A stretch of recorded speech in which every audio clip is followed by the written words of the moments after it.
what's going on, everybody? This is John J Gaming on the mic here, coming at you with a brand new episode of the Gore High School Dynasty here on NCAA 14, featuring the Oklahoma High School football mod. We are well within the confines of year number 2, late in year number 2. And if you paid attention to that thumbnail at all, we have a very serious matchup on our hands. We have a battle of 6 and 3 teams in this episode, as your Gore Pirates are going to be taking on the Chieftains of Sapulpa High School.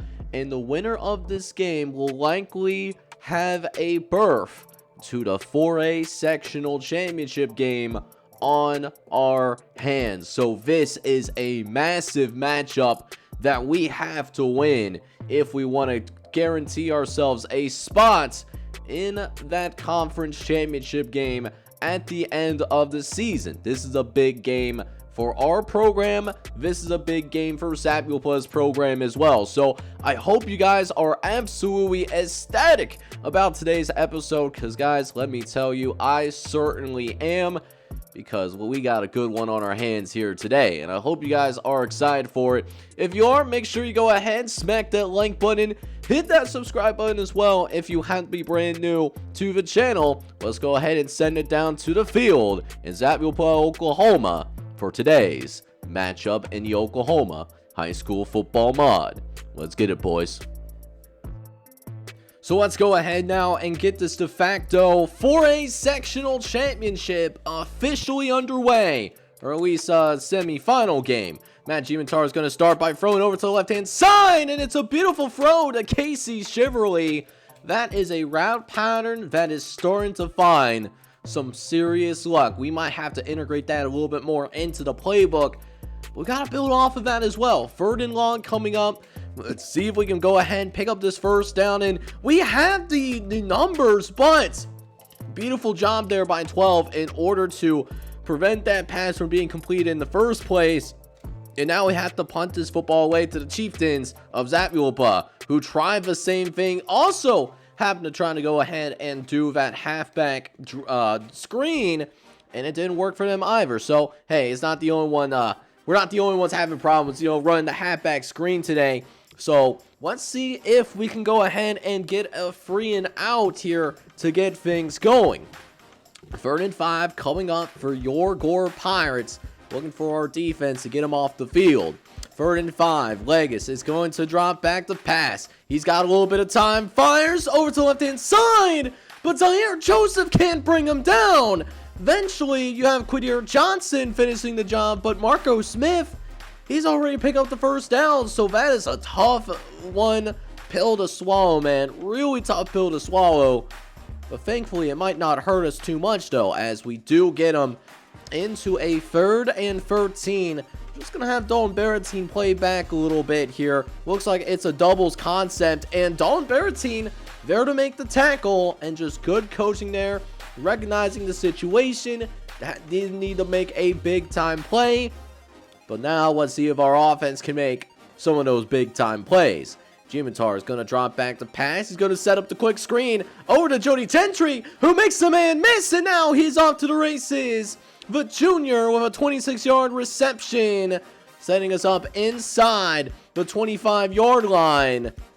But man, we got to take advantage of those big plays that we create. 3rd down once again. We failed to convert the last 3rd down. Let's see what's in the sleeve this time around. Gimentar, he's going to simply hand it off to Vita St. Louis, and Vita St. Louis simply could not find too much running room there. So that means we do have to bring out our freshman kicker, Jake Hills. And Jake Hills, hey, give the freshman some credit, man. He's got some ice in the veins. He's going to be able to sink that right through. But we're not having as bad as a day as Class in SAS. Class in SAS, number 14 in the state of Oklahoma, loses to VN. So that might take them out of the running for the state playoffs. And that means that it could also create room for us in the top 25. Still not ranked in that top 25. I'm getting a little bit tired of the disrespect on our names. But that being said, we do force Sapulpa to go free and out. So we have a chance here to maybe expand upon this lead a little bit, as Vita St. Louis will pick up some yards somehow. That was not great blocking on our part. So a much more reasonable third down, though. 3rd and 6. This one should be a little bit easier to pick up, as Vita St. Louis tries to bounce it to the outside, but he can't go anywhere either. So tough running for Vita St. Louis. That's already going to bring us to the end of the first quarter. A low-scoring, defensive-minded first quarter, but we do at least have the lead. So here we are in that second quarter of action, and Zapulpa, well, they're going to be punting this football away. Now, why am I showing special teams? Well, that's because maybe I'm about to cook here on special teams. Let's see what Dalton Barrettine can do for us here. And Dalton Barrettine, hang on, bounces it to the outside. Can't beat the last man, but a 31-yard return. And Dalton Barrettine sets up the Pirates inside the 30-yard line. Let's see what we can do with this gift of field positioning that we got from our special teams unit. And that's why I play some of my better players on special teams as well, because special players, well, you already know, make special plays. And speaking of those special plays, Matt Gimatar looking to make one, throwing it on the run for Jody Gentry, but didn't lead him upfield. So instead of it being a potential touchdown, it is going to be a 2nd and short, which only will delay that inevitable, and that inevitable is a touchdown for your Gore Pirates. Matt Gimatar finds the end zone, and he'll make it 10-0. So that being said, Zapulpa is getting ready to take over after the Gore touchdown. We're going to get on the scoreboard themselves, as Leg is going to start off by dumping it short to the tight end and Josh Starzer. Starzer trying to run through our safety, Porter Lindstedt, but Porter Lindstedt has spent some time in that weight room for sure, so don't have to even worry about it as they go back to Sturzer, and Sturzer picks up a little bit more. Man, I could have had an interception there. I read it with Quadir Johnson, but Quadir Johnson was just a little bit too slow, unfortunately, so you hate to see it there. But 1st and 10, though, we have a chance to get him off the, at least get a loss. I thought we were going to be able to get a loss, but that, of course, didn't happen. Is now 3rd and long for the Chieftains as they try to keep the drive alive. Legis dropping back, is going to try to set up the screen. Nowhere to go. Legis throws it, gets it out to Marco Smith, and the rest of the defense is able to rally and get him to the ground quickly. How this pass was actually completed is beyond me. We had a couple of defensive linemen ready to cover this. They don't have necessarily the best ball skills. That's why they're defensive linemen. But, hey, got the job done. Forced the 4th down. And now we have the ball yet again. But let's see if we can find a little bit of rhythm on offense. You know, we've had these spurts, but no consistency aside from the last drive.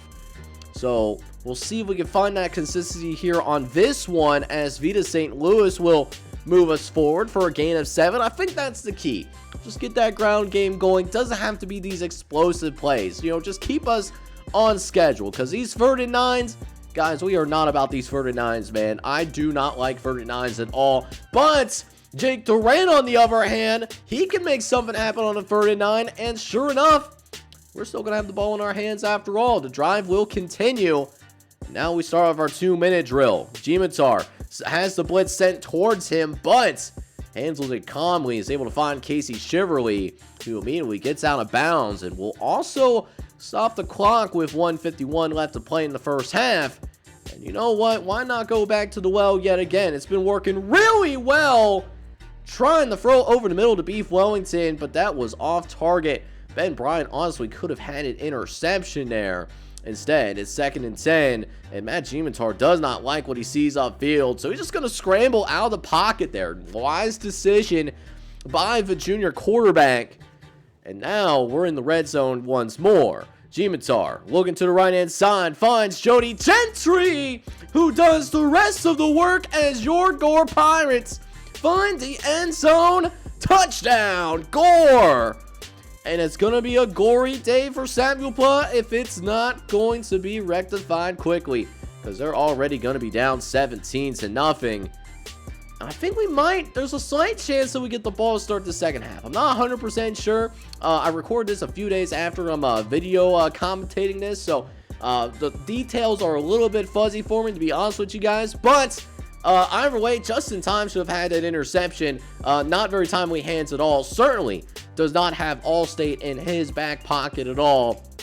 Maybe he can get that NIL deal from Allstate if he does make it up to the college level someday. But 3rd and 4 coming up. Leg is going to drop back. Throws over to the right-hand side.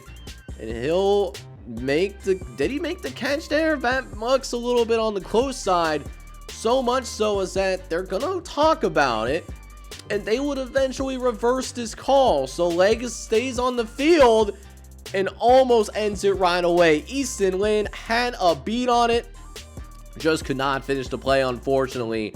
And Legas has the ball yet again. 2nd and 10. Fires over to the right-hand side where he finds Justin for the first down.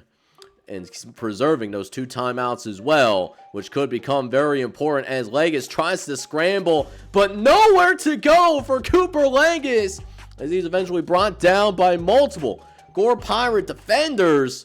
But on a 3rd and 14, though, just had to make sure that no one gets behind you. And you know what happens there? Someone got behind us, man. Like, what are we doing? What are we actually doing here on a 3rd and long, giving up that type of yardage, man? Absolutely disgusting. But 1st and goal instead, we do at least force an incompletion there. Let's see if we can do it here yet again. 3rd and goal coming up. Legas dropping back to pass. Looks over to the right-hand side. And Porter Lindstrom nearly gets away with an interception. But instead, there's just 1 second on the clock. And the Chieftains of Sapulpa are going to send out that field goal unit. And it's a short field goal, one that will easily be made. So Chieftains will end up not being shut out in the first half overall. But that being said, I'm loving what I'm seeing in this first half. We got a 2-score lead here. So, that being said, we're going to jump into the second half of action now. Let's see if we can cook here in the second half. So, it turns out the Chieftains did start with the ball. However, that being said, we did end up forcing a 3 and out. So, love to see that. Great start here in the second half. We'll see if we can get some points here in the second half as well, as we immediately run into a 3rd and short. Looking to throw towards the first down as Derek Davis has to come into the game. Matt Gimatar dealing with a couple of injury issues. So going to see Derek Davis likely for the rest of the drive. He did strain his abdominal. However, we are not going to pull away from our lack of aggression at all. We're going to go for it here on 4th down. And Vita St. Louis will pick up the first down after all. So the Gore Pirates drive will continue, and we'll get a more deeper look to see how Derek Davis can run this offense. And so far, Derek Davis, he's doing fine. He's doing perfectly fine. You know, certainly is somebody that has earned the opportunity to be the backup quarterback for a reason. We saw him in a couple of games because it's been blowouts, but haven't really seen him in depth, not nearly as much, right? So we'll see what Derek Davis can cook here on this drive, or will we end up cook ourselves, as we're actually going to put some faith in our backup here. Going to go for the play action. That is a dot. That is a dot to Jody Gentry. Did not know that you had that dog in you, Davis. I was not familiar with your game, but yet here we are, barbecue on the titties. We got another red zone opportunity coming our way, as that is been a very nice drive here for your Gore Pirates. Plus, getting a bunch of time off the clock too, which does end with points as well, as Vita St. Louis finds the end zone. Touchdown, Pirates! The Pirates are looking to send a message to the rest of the state of Oklahoma. You better rank us, because we are not playing around at all. Another 3 and out for Sapulpa means that the Gore Pirates offense is back out onto the field. This time we will have our starting quarterback back into the game. He has recovered from his abdominal strain. So now we'll see what Matt Gimatar can do. Throwing to the right-hand side to Jody Gentry. And Jody Gentry cannot shake the defender that is right in front of him. He'll still manage to pick up a gain of 16 yards on the play. Matt Gimatar hasn't even had to do much. He's only had 12 pass attempts, at least as of right now. But everyone around him is just playing fundamentally sound football at the moment. As we're going into this final quarter of action, really with a chance to blow out a team that is the biggest threat for us going to the sectional championship game. This is the de facto semifinal, and Gore is certainly playing like it. They're playing at extremely high level right now, but the job is not finished, as Kobe Bryant would say. You need to come out here and finish the job. We'll see if this Gore team can do exactly just that. Second and short coming up as Matt Gimatar is going to drop back under center. He's going to throw over the middle looking for Jody Gentry, but a little bit of a misfire there. So instead, it's going to be 3rd and 2. We'll see what McCown does, as it looks like he wants to pass it with his junior quarterback. Looks over to the right-hand side, finds Jody Gentry, and almost finds the end zone. A huge first down regardless. And Jody Gentry is just having a great day today. 100 yards through the air.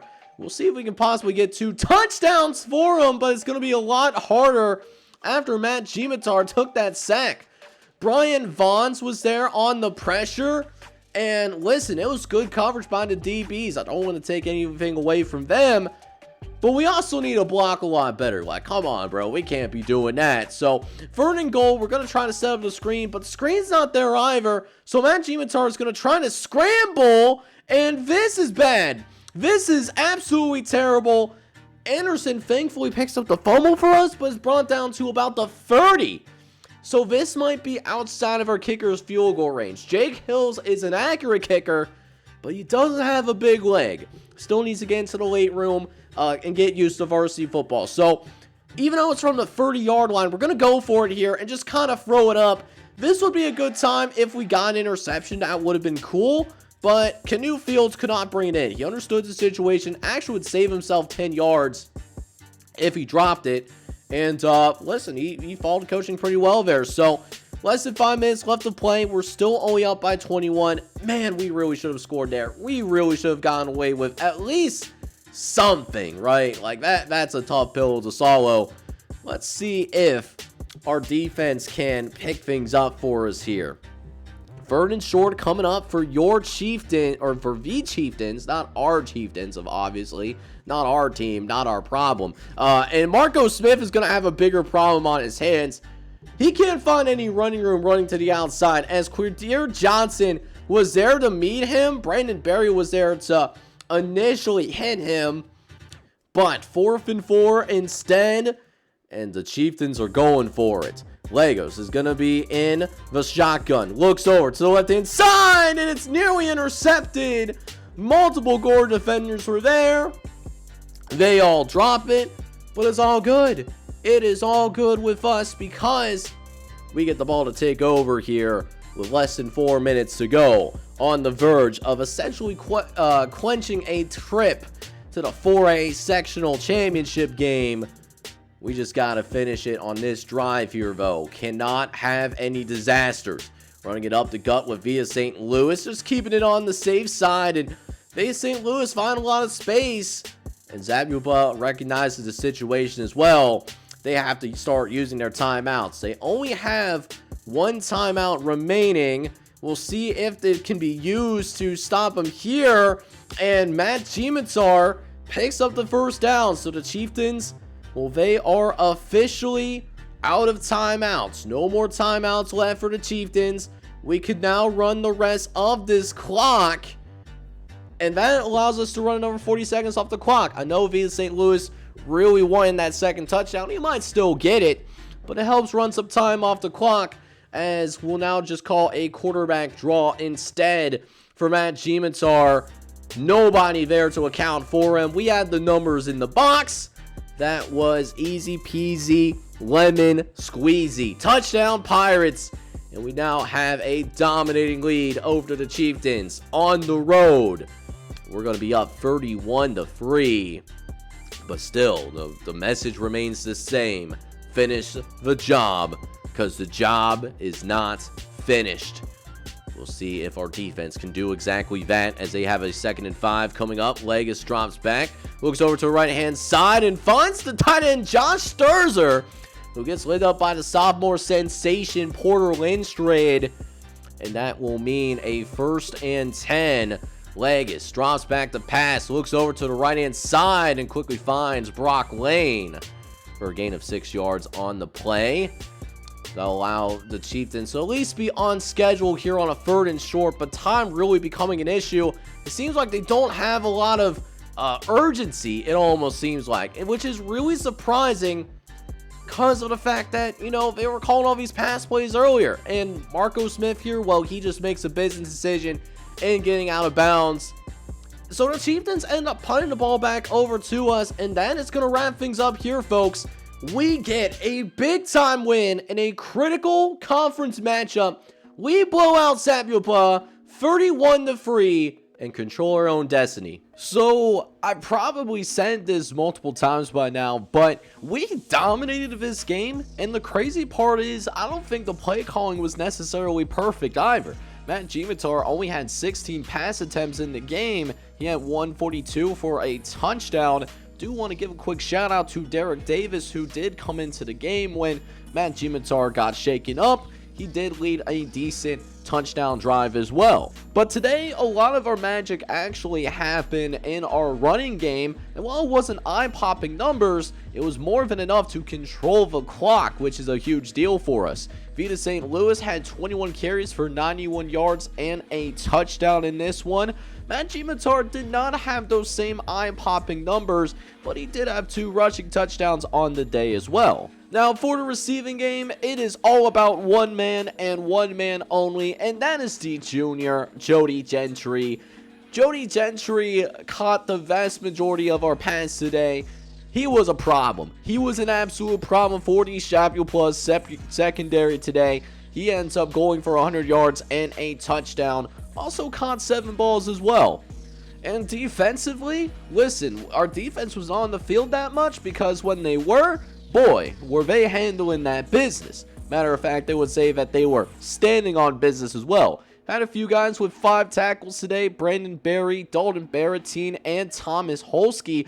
Holsky probably is our defensive player of the game. He had multiple sacks and 4 TFLs. Few other guys that had multiple solo tackles as well.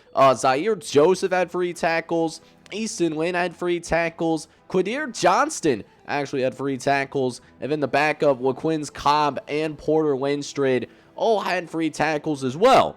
But while we didn't force any turnovers, hey, we got to this quarterback, Brandon Berry. He was also able to get a sack. And the most beautiful part in all of this, no offensive touchdowns given up. That is amazing. It is a great all-around performance for your Gore Pirates here tonight, as we might have effectively clinched a berth into the 4A sectional championship.